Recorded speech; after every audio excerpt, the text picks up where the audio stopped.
と恨んだりなどしてません。ただ会いたいだけなんです。3歳の記憶はデパートの屋上でした。青空がとても眩しいことだけ思えています。麦わら帽子に涙を隠してあなたを待ち続けた。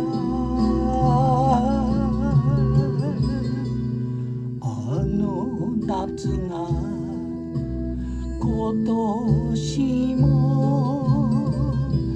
やってきました。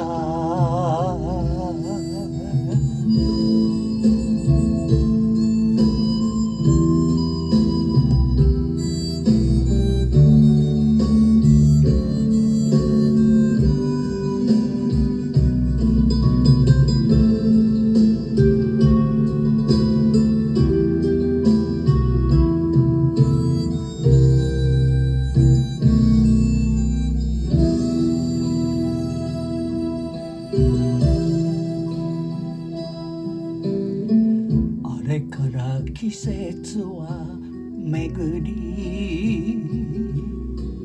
振り返ることこばんだい。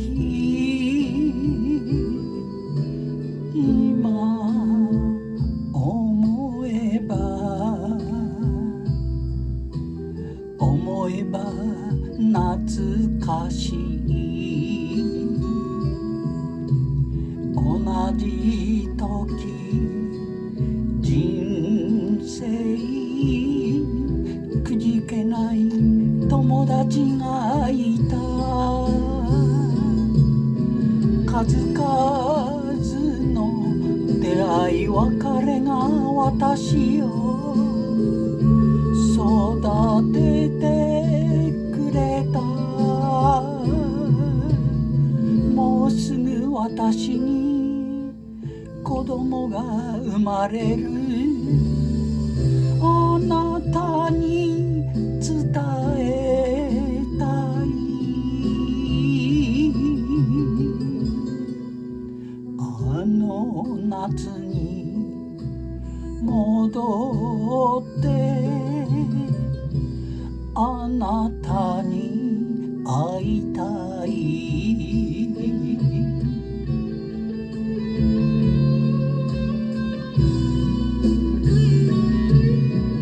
青空がとても眩しいことだけ